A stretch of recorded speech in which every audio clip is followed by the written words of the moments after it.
स्वादगृह रेसिपीजमध्ये आपलं खूप खूप स्वागत आहे।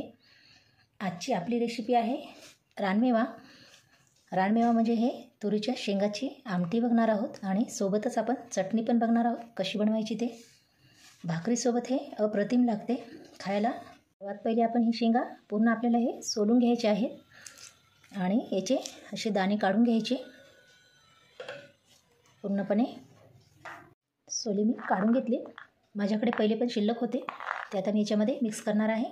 आता आपल्याला याच्यातले किडके काढून घ्यायचे आहेत आणि नंतर बघूया आमटी आणि चटणी कशी बनवायची ते। असं नाही की तुम्ही आमटी केली नसेल चटणी केली नसेल, पण एकदा माझ्या पद्धतीने करून बघा आणि मला कमेंट करून कळवा कशी बनली ते।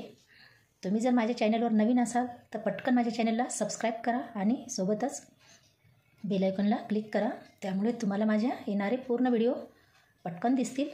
चला मग सुरुवात करूया। पहिले तर आपण हे सोले भाजून घेणार आहोत।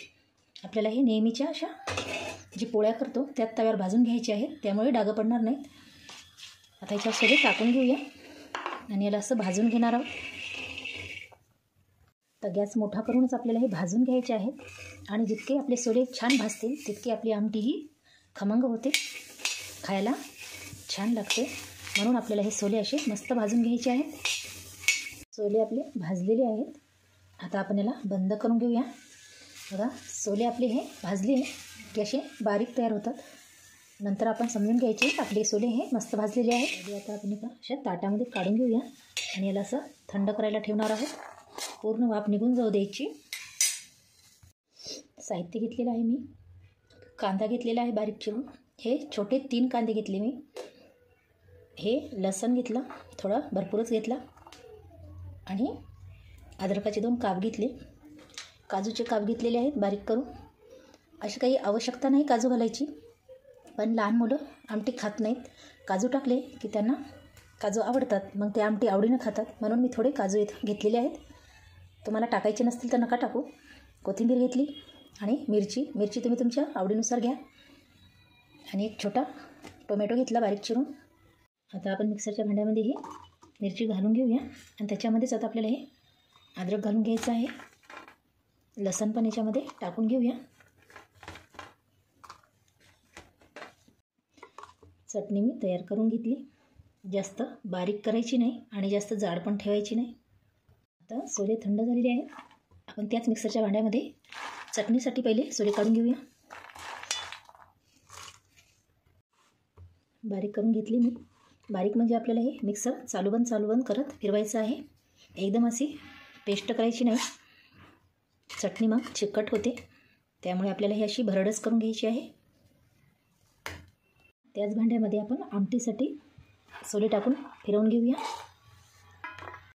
आता याच्यामध्ये थोडं पाणी घालून घेऊया। आता याला आपल्याला एकसारखं फिरवून घ्यायचं आहे आणि याची पेस्ट करून घ्यायची आहे। तयार आहे आपली आमटीची पण पेस्ट, हे चटणीची पण तयार आहे। आता तुम्हाला किती आमटी करायची किंवा किती चटणी करायची त्यानुसार तुम्ही साहित्य वाढवून घ्यायचं। पहिले चटणी करून घेऊया। मी हे खापराच्या तव्यावर करत आहे, तुम्ही आपल्या पॅनमध्ये पण करू शकता।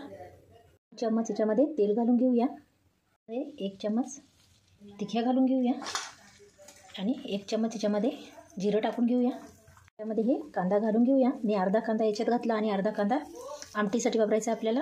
जर कांद्याची पात असेल तर ते घाला, लसणाची पात आवडत असेल तर ते टाका, त्यामुळे चटणी आमटी खूप छान होते। आता आपण हे कांदा असा लालसर भाजून घेऊया आणि त्याच्यामध्ये आता टोमॅटो टाकून घेऊया। टोमॅटोला पण परतून घेऊया आणि थोडं नरम होऊ देऊया। याच्यामध्ये आपण अर्धा चम्मच हळदी घालून घेऊया, थोडं धनिया पावडर टाकून घेऊया मोठ्या चम्मचनं, 1 चम्मच मसाला। आता याला परतून घेऊया। आता याच्यामध्ये आपल्याला टाकून घ्यायची आहे चटणी, जे आपण हे सोले बारीक केले होते ते आता टाकून घेऊया। असं आपल्याला वरूनच टाकून घ्यायचं आहे, तेलामध्ये घालायचं नाही, त्यामुळे अद्रकाचा आणि लसणाचा मस्त असा सुगंध येतो आणि चटणी पण खमंग लागते खायला। ते भाजलं जाणार नाही, त्यामुळे हे चविष्ट होते। चम्मच याच्यामध्ये मीठ घालून घेऊया। आता याच्यावर बघा अर्ध लिंबू घेतलं मी, ते पिळून घेऊया, मस्त लागते चटणी। आणि आता आपण याच्यावर थोडी कोथिंबीर घालून घेऊया आणि तयार आहे आपली चटणी गरम झालं त्याच्यामध्ये 1 चमच मी तिखट टाकून घेतले. आता 1 चमच याच्यामध्ये जिरं टाकून घेते. तडतडलेलं आहे. आता आपण याच्यामध्ये हे कांदा घालून घेऊया. आपला झालेला आहे. आता आपण याच्यामध्ये हे काजूचे काप घालून घेऊया. याला पण परतून घेणार आहोत. आपण याच्यामध्ये ही चटणी तेलामध्येच घालून घ्यायची आहे आपल्याला. आणि लगेच याच्यामध्ये आता हळदी पावडर टाकून घेऊया. अर्धा चमच याच्यामध्ये मी हळद घालून घेतली. अर्धा चमच याच्यामध्ये मी धनिया पावडर घालून घेतलं. तर याच्यामध्ये मीठ घालून घेतलं. आता आपण याच्यामध्ये ही पेस्ट केलेली आमटीची टाकून घेऊया. आणि याच्यामध्ये आता पाणी घालून घ्यायचं आपल्याला. त्यामध्ये आपण हे पाणी घालून घेऊया. आता घट ठेवायची असेल तर पाणी कमी घाला. पातळ करायची असेल तर पाणी थोडं जास्त वापरा. याच्यामध्ये कराळाचं पावडर किंवा मग काळं खोबऱ्याचं पावडर घालून घ्यायचं आहे. त्यामुळे आमटीचा रंग बदलतो आणि आमटी दिसायला सुंदर दिसते. एकदा करून बघा. चिमूटभर याच्यामध्ये आपण हे मसाला घालून घेऊया. काळा मसाला घातलेला आहे मी. त्यामध्ये टाकून घेऊया आपण हे कसुरी मेथी. मिनिटाला आपल्याला उकळी येऊ द्यायची आहे आणि नंतर याला उतरून घ्यायचं आहे. झालेली आहे तयार. आता आपली आमटी आणि चटणी एकदा करून बघा. भाकरीसोबत खाऊन बघा आणि मला कमेंट करून कळवा. आता याच्यावर आपण थोडी कोथिंबीर घालून घेऊया. तुम्हाला आजचा व्हिडिओ जर आवडला असेल तर माझ्या चॅनलला लाईक करा. भरपूर प्रमाणामध्ये शेअर करा. पुन्हा तुमच्यासाठी मी अशीच एक नवीन रेसिपी घेऊन येईल. तोपर्यंत धन्यवाद.